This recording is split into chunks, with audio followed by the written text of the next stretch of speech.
Good afternoon and welcome to NASA's Johnson Space Center in Houston, Texas. I'm Sandra Jones and we are here today to discuss an upcoming series of spacewalks outside the International Space Station focused on solar array upgrades. Here today to discuss the upcoming series of spacewalks, we have three briefers. They are Bill Spetch, the Operations Integration Manager for the International Space Station Program, Diana Trujillo, Flight Director, as well as Ronak Dave, also a Flight Director. We're going to start with some opening remarks from each of our briefers before jumping into questions both in the room and on the phone bridge, as well as using the hashtag AskNASA on social media. If you are on the phone bridge and you would like to submit your question, please press *1 to submit it. And without further ado, I'll turn it over to Bill for his opening remarks. All right. Thank you, everyone, for joining us here today to discuss the next two spacewalks outside the International Space Station. These will be the first two spacewalks for Expedition 74, the first of 2026, and the 278th and 279th in support of space station assembly, maintenance, and upgrades. Our first one, on Wednesday, March 18th, NASA astronauts Jessica Meir and Chris Williams will exit the station's Quest airlock to prep the 2A power channel for future International Space Station rollout solar arrays, or IROSAs. Once installed, this array will provide additional power generation for the orbital complex. Additionally, the duo will swab the outside of the space station to test for the presence of microorganisms. This will actually be Jessica's fourth spacewalk and the first spacewalk for Chris. Our second EVA, that will be Spacewalk 95. Two NASA astronauts will prepare the 3B power channel in much the same way we're doing for 2A for a future IROSA installation. We'll provide more information on the date and time of that spacewalk a little bit closer to the operation, and we'll also release the names of the spacewalkers once we get through this next EVA. Beyond the spacewalk, we've had a busy couple of months with a busy spring ahead. Following Crew 11 return and Crew 12 launch and docking, we've had a series of cargo mission operations. On February 26th, SpaceX 33 undocked from the space station, returning critical science and research back to Earth. On March 6th, JAXA's HTV-X1 was released from the space station's Canadarm and will remain in orbit for the next several months to conduct experiments before harmlessly burning up in the Earth's atmosphere. And just last week, on March 12th, an NG-23 spacecraft named the SS Willie McCool was unberthed and released from the Nadir port of Unity. And of course, still going, early this morning, we had the undocking of Roscosmos Progress 92 Progress, that cargo spacecraft from the Poisk module. This marks the third cargo spacecraft to depart the station in 10 days, which is pretty impressive. Next week, we'll start working on filling those ports back up a little bit. We have the launch of Progress 94 following the repair of the pad at Baikonur. Progress 94 will dock 2 days later to the Poisk. So that launches Sunday, March 22nd at 6:59 a.m. Central. And docking will occur Tuesday, March 24th at 8:35 a.m. Central. And then to round out the near-term operations, we have the launch of the NG-24 spacecraft, targeting April 8th and launching from Cape Canaveral Space Force Station in Florida. So we stay very, very busy on Space Station as we continue to progress through this year in this increment. And with that, I thank you guys again for being here and your interest in what we're doing. And I'll hand it over to Diana to walk through the first EVA. Thank you, Bill. Good afternoon. My name is Diana Trujillo. I am the lead flight director for EVA 94. Today, I'm going to talk to you guys about what is it that we're going to cover during that EVA, what activities are we going to execute. So let's go to the first slide, starting with the team. Okay, our EVA crew will be Jessica Meir, just like Bill mentioned. She will be wearing the red stripe. And then Chris Williams will be wearing no stripe. He will be our second crew member. Next slide, please. Okay, like Bill just mentioned before, Jessica, this will be her fourth spacewalk, and this will be Chris's first spacewalk. Next slide, please. All right, and then helping them out, getting them on the suits, making sure that we're preparing to get out the door, and then the same way as they come back in, getting them out the suit and performing additional activities before they go back to sleep. It will be our two crew members, Jack Hathaway and then Sophie Adelont. Sophie actually will be also helping us out with some of the activities that we will be doing with the robotic arm, which you will see in a minute with some of the videos. Next slide, please. Okay, for the ground, we will have as our EVA officer will be Farouk Sabor, and then our ground IV will be Tracy Dyson, also another astronaut. Our Capcom, which will be communicated with the folks inside the space station as we're doing the spacewalk, it will be Scott Segati. Next slide, please. Okay, so let's talk about what we're actually going to do when we go outside the door. So as you can see from this image, really what we're trying to do here is go ahead and install the mod kit on 2 different locations. My colleague here, Ronak, will be covering the 3 Bravo location. I'll be covering the 2 Alpha location today. So once we go outside, the primary task really is to go ahead and install a holder, really, which we're calling the mod kit. It will be on the canister of the BGA, which is the gimbal on one of the solar arrays. What that will do will be to hold an iROSA, which is the rollout solar array. The rollout solar array, just like Bill mentioned before, it will be arriving to the station at a later time. Once that gets assembled and put on the station, it will look kind of like the 2 wings that you see, the 2 butterfly wings that you see on the 4 Bravo side. But this EVA will only focus on assembling the structure that will hold it. Next slide, please. Okay, so for this EVA, what else are we going to do? So like I just mentioned, we go 2 Alpha mod kit on that canister that you see facing down. That's where we're going to do the structure. It takes about in between 4 and 4.5 hours to actually get it assembled with the 2 crew members. After we do that, we have additional activities on the same vicinity, on that same area.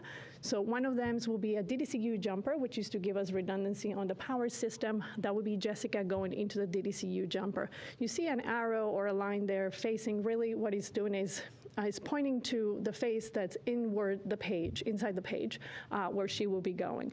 As she's doing that, Chris is going to do 2 additional activities.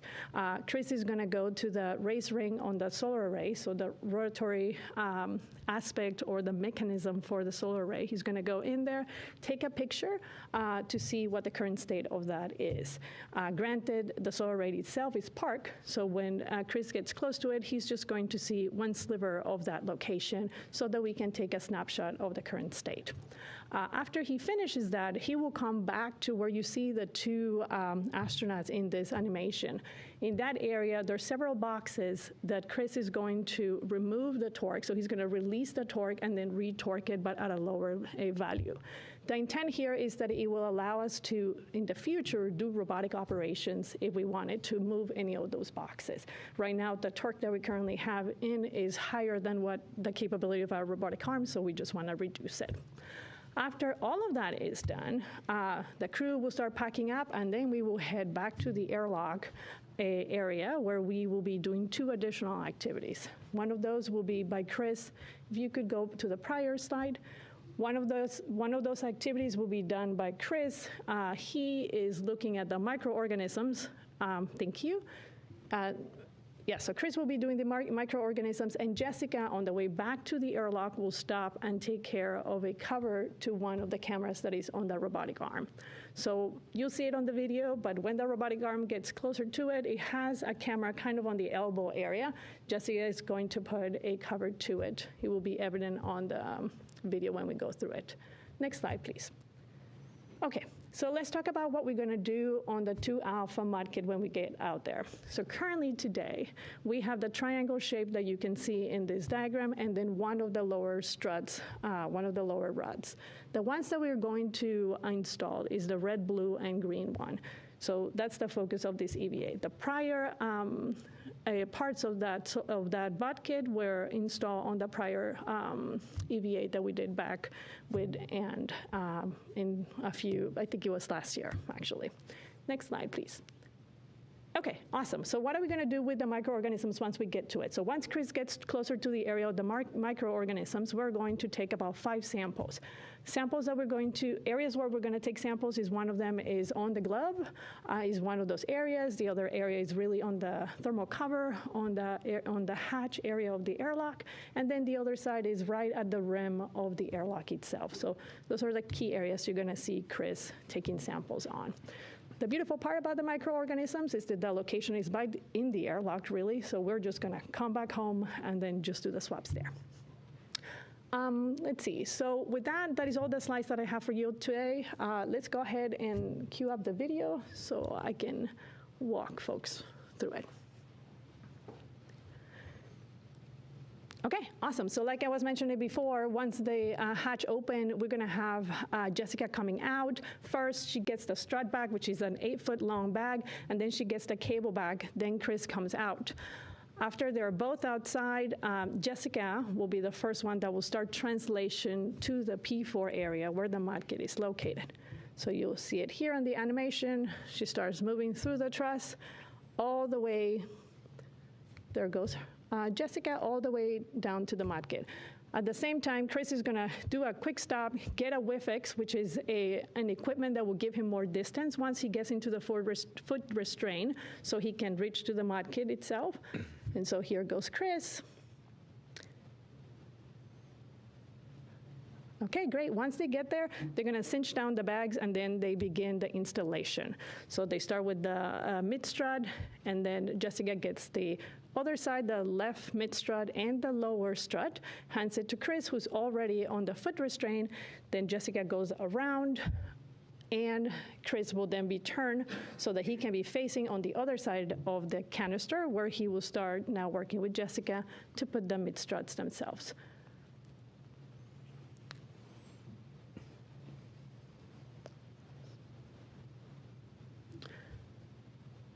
Okay, so here's where they bolt the second mid strut.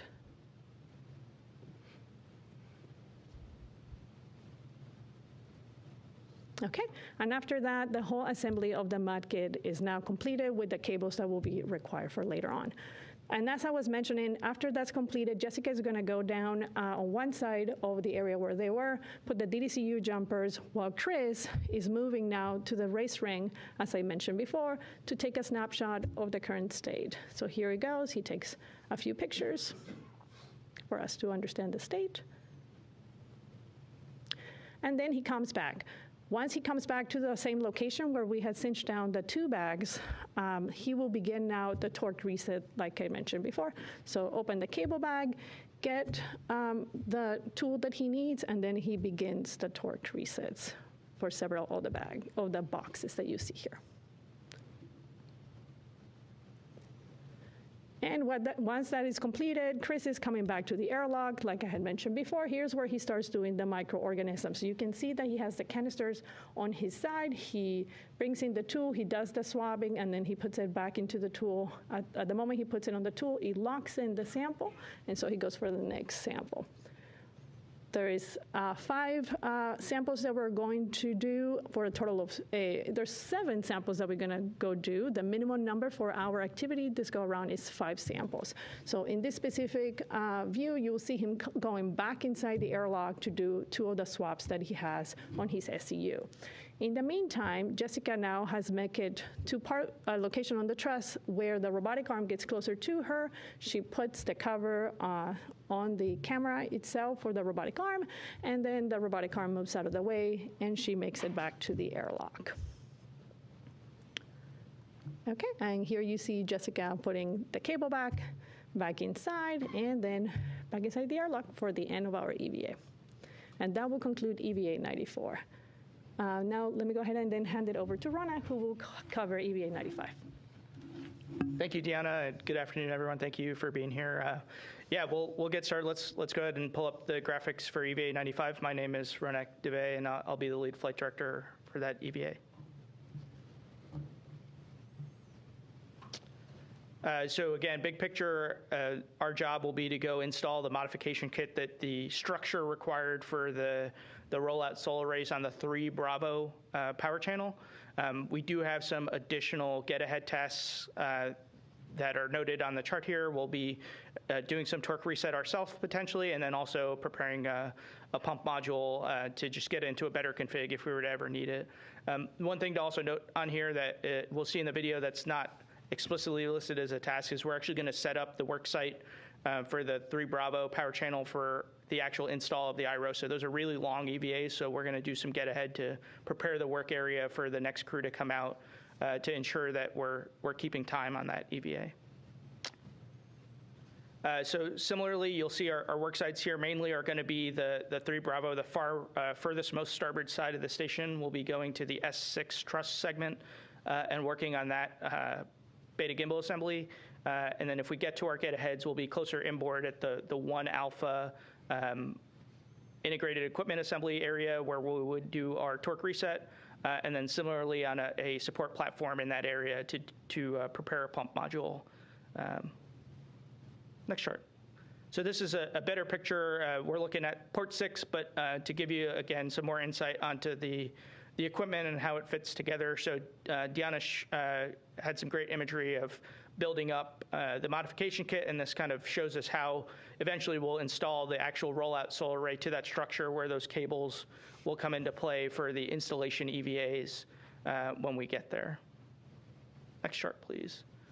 So similarly, after the 2 alpha, that'll be 7 of 8 power channels done. So we will be the last modification kit, at least on the main power channels that we're putting together on 3 Bravo. Next chart. Okay, those were all the graphics we had, so we'll go ahead and go to the video and kind of do a narration of our spacewalk, and I apologize for saying a lot of the things Deanna said again, but some of the choreography is very similar.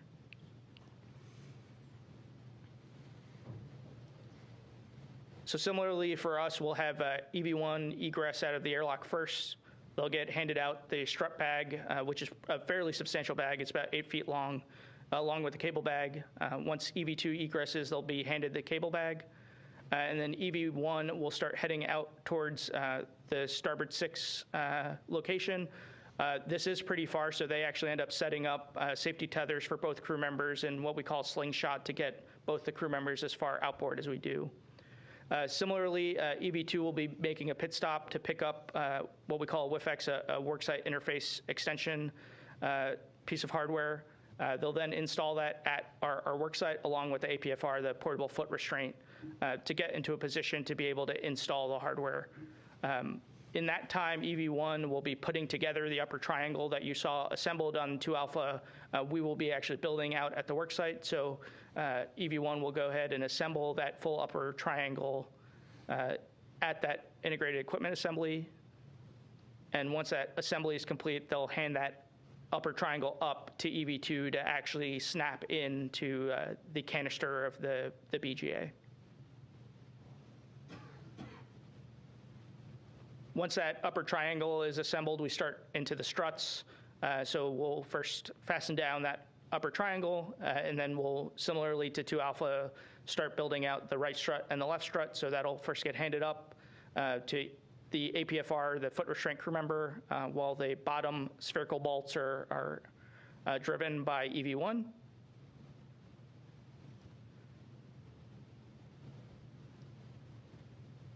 And those get torqued down, and then the EV1 crew member will swing around to the other side to assemble the mid strut. So that'll, again, be fastened to the side of the BGA. And then the APFR crew member will fasten that to the center upper triangle platform.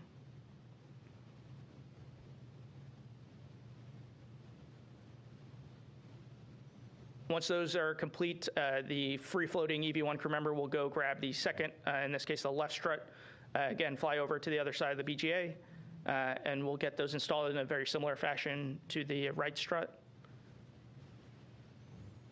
And once those are torqued down, similarly we'll install the mid strut on that side and fasten those both to the canister side and then the platform of the upper triangle. Once that's complete, we go ahead and route some cables for the eventual install of the rollout solar array. And this is also where we tighten some bolts on the mid struts, which have collars on them. They're kind of extending, telescoping rods. So those will get tightened down along with cinching all the MLI, the thermal insulation down. We'll route those cables. I noted preparing the worksite for the IROSA. So one of the big tasks we have after the full assembly is complete is actually relocating that equipment to different locations in the area of 3 Bravo to ensure that those are in adequate positions to save time for the installation EVA. We'll then clean up our bags and start headed back to the airlock with EV2 heading in first, handing in the cable bag, followed by EV1.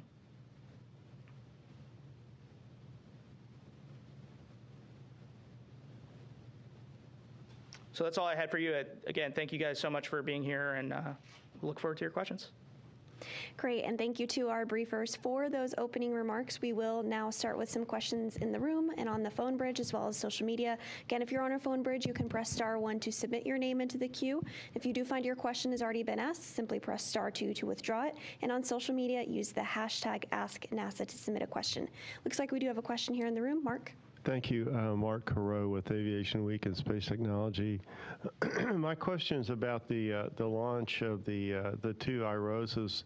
Do you have like an approximate time frame for launching them to the space station? Will both of them go on the same cargo mission, or will it take two? Yeah, sure. We're targeting later this year to get those flown. It actually flies as kind of a set of two rollout solar arrays on one pallet inside a Dragon trunk.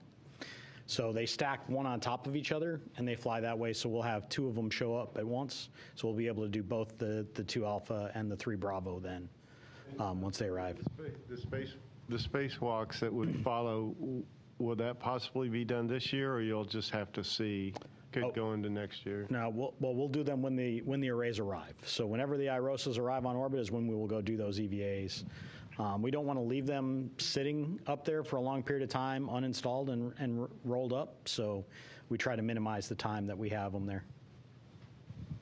Richard T. with the Post newspaper. Questions for you, Bill. So a couple of real quick questions about the different EVAs. One, capacity for the ISS as far as electrical capacity. Obviously, the IROSAs are being installed, those that have been installed in the past and the future, to increase capacity. What is that theoretical capacity, if you have that number? And also, the addition of these that are coming up, is that to handle future experiments that are going to require that extra capacity? It's a great question. I don't have the exact numbers off the top of my head. These are the IROSAs. As you can see, the size is much smaller, but they represent basically the same amount of power output of what we have on our solar arrays, the larger ones, because of the change in efficiency in cells over time. We have to wire them in a certain way, so there's only so much power we can get out, but it basically returns us to our original kind of power capability on a channel. Now, that capacity is used in a lot of different ways. So we can use it to maximize, so our architecture is channelized. So we have 8 power channels on board the space station, and each one feeds a certain set of loads. And so when one channel doesn't produce as much power, now I have to limit what I do on that channel. And so this will allow us to be more balanced in everything that we do. It provides us advantages for just trying to get the most out of station that we want to between now and the end of life, as well as providing advantages to us for the final disposal of ISS. As we've talked about previously, we have to, as we get really low in the atmosphere, we have to park our solar arrays, but we still have to power everything that we need for that final disposal. And so having these solar arrays up there actually really helps balance that load out as well for that. So it's twofold. We get the advantage today, and then we get the advantage eventually at the end of space station. Thank you. We are going to jump over to the phone bridge. We have a question from Will Robinson-Smith with Spaceflight Now. Hi, thanks so much for taking the time to talk with us today. A couple for Bill Spetch as well.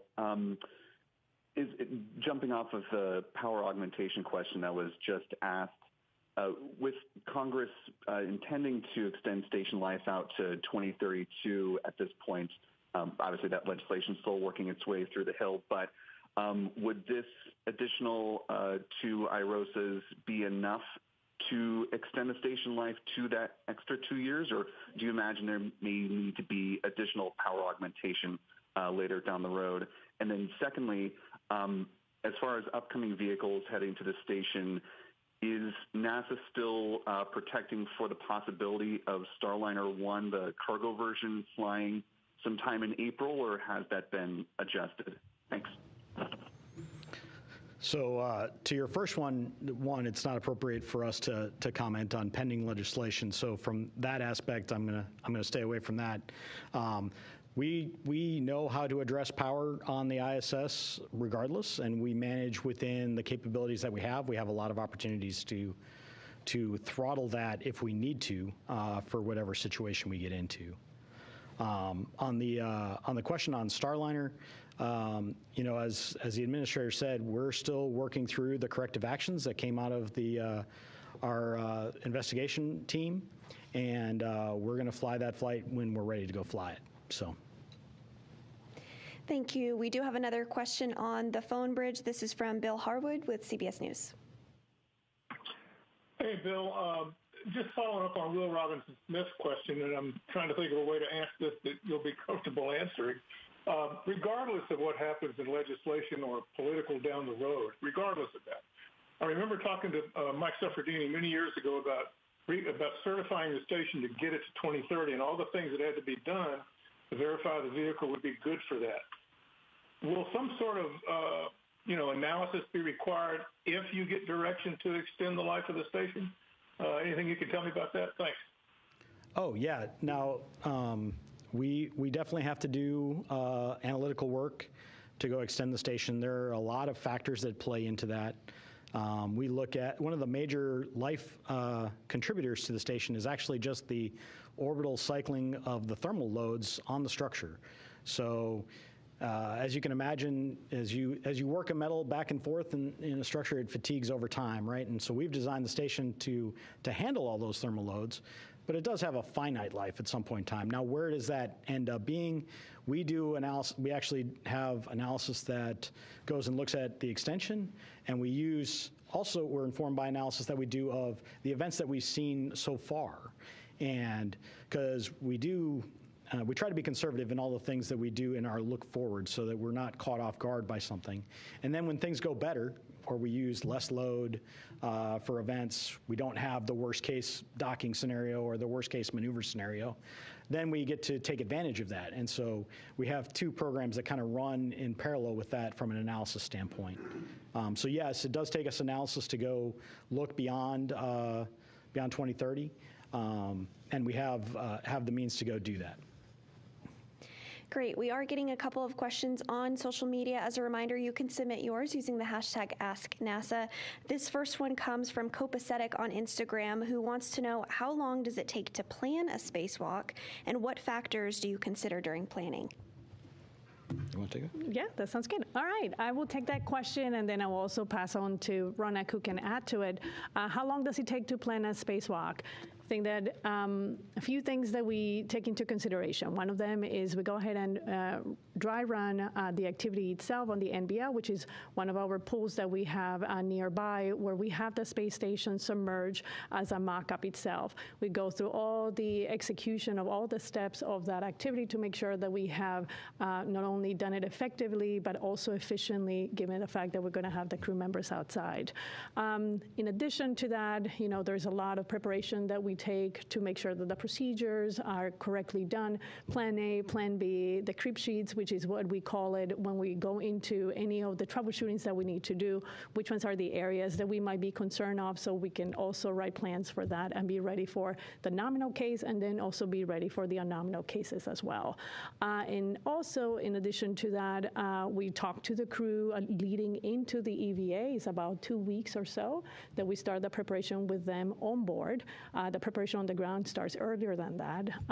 But on board, we start the preparation of their suits, making sure everything is on as we expected. We understand if there's anything that we need to work on the suit or adjust. As you can imagine, as the humans rotate with the same suits, we need to adjust the suits for the new humans that are getting in. And then also do all the crew conferences to ensure that their questions and our questions are all lined up so we can go out the door and do it in the time that we have allocated. Ronak, what else would you like to add to it? Yeah, no, I think that was a great answer. I think it's also worth just noting that every EVA is different. There's some tasks that we know are going to exist in sometime in the future, things like the mod kits that we've done before. We've done 6.5 of them, and every single time we've had a fun and unique challenge where we get into the crib sheet and start to do some troubleshooting and let the ops team kind of earn their keep that day. Then there's EVAs like we did a few years ago with AMS, which is very development heavy. That takes years of time to just develop what we're going to do, build new tools.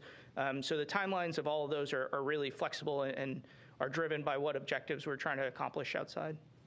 Yeah, it's a great way to look at it, because not all EVAs are created equal in terms of what it takes to go plan one and what it takes to go execute one.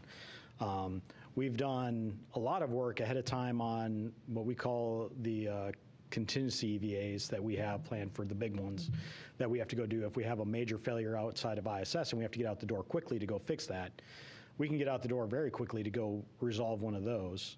But when you get into a new task, it just depends on how complicated it is. It took us a long time to figure out how to go do these mod kits the first time through. Probably on the order of a year to a year and a half to go figure that out. Because again, you were in the middle of the design work at the same time and the build and everything that goes along with it. Other tasks where it's an ORU, an orbital replacement unit that we know how to replace, we built it to go do that. It can be a shorter planning time, but we still have to go look at all the tasks within an EVA, and it just takes some time to build that choreography, practice it, build the procedures, make sure that we're all in a good spot for all of the different what-ifs that could happen during a spacewalk. So the ops team does a great job of adapting to the program's priorities and fitting really within the timeline that we give them based on the urgency of the task. Thank you. And as a reminder, if you are on the phone bridge and would like to submit a question, please press *1. We do have another social media question from Al on Instagram who wants to know, how have spacewalk operations changed throughout the years? Yeah, that's an interesting one. I'll start and we'll pass it down the horn. I think one of the biggest things that has changed is actually how we prepare for spacewalk. So one of the big things that we are looking to mitigate when we go outside for a spacewalk is decompression sickness and the means in which we do to prepare the crew to not get into those circumstances. So over the years, we've gone through very many different permutations of a pre-breathe protocol, or trying to eliminate bubbles of nitrogen in the blood to really preclude getting into those conditions. I think that's one of the places I'd say for sure that we've had learning and improvement over time. I think the tools and how we do spacewalks have really been changed and innovated by the unique and new objectives that we given outside, where there's sometimes where we've, like Bill mentioned, in some of these critical EVA situations where we're opening up new toothbrushes and 4-gauge wire to clean out bolt stanchions, because this really was our only option to put all the tools on the table and create something over the course of a weekend to get a major power bus back up. So I think a lot of our change has been driven by innovation and need. Yeah, and I will add to that as well that some of the changes are also coming from the suits themselves. And what I mean with that is we've been using the suits, this specific generation of the suits, for a while. And so what we need to do on the ground is be more agile at understanding what are the different ways that the suit can have more information, more data, different ways that they are behaving. And so now is the adjustment of the creep sheets or the cuff check, meaning how do we respond to a suit issue as new things are coming in. I think that this is something that's expected. It also affects the task, for example, right? When we talked about contingency EVAs earlier today, or earlier with Bill on the prior question, is the fact that the contingency EVA tasks are things that we need to think about as the space station is aging. So it's an interesting question, because you think about, yes, the suits and the station is something that we understand really well today, but as it ages, then we need to be very agile on the operations team to be able to respond. And then even as we are creating or dry running or doing these tasks, as we're building on the procedures, is recognizing that things can change any moment in a way that we didn't expect it, and we need to respond. In our EVA, for example, in my particular 2 Alpha EVA, half of the mod kit is already assembled outside. The other half is what we're going to go do, as I showed you guys earlier. It's understood that when we go out there, the structure is already outside, half of it is not. So will we experience challenges with the bolts? That's what we get ready for, right? And so it's the same thing for any of the other tasks. Yeah, I think taking a broader look at what's changed over time. So if you look back at station assembly over the course with the space shuttle program and building up the station, what we used to do was we had a plan for a set of EVAs that we were going to do on that mission. That particular crew trained for exactly those tasks, and they did them over and over again in the pool. Today, we don't have that luxury, right? We have a lot of our training. They do get the critical contingency EVAs, that each crew gets a look at those. But most of it is task-based, and then we do a lot of onboard training for the crew for the specifics of what they're going to go do outside. there are cases where crew can experience something in the NBL here. There are a lot of cases where they don't, and it's just a skill-based thing that we work with the crews on and really build them up to do any of the tasks that we need to do outside, and then we do the training on orbit. So there's less of the practice this specific thing in the NBL over and over again, and more of I know how to do these things, and it applies to all of these different possible options outside of ISS. Absolutely. And it does look like that is all the questions that have been submitted today. So thank you to our briefers for taking time out of their very busy space station operations schedule to participate today. And thank you to everyone who tuned in. We do hope that you will join us for coverage of the first spacewalk on Wednesday, which will begin at 6:30 a.m. Eastern. So that will do it for us today. Thanks again so much for tuning in.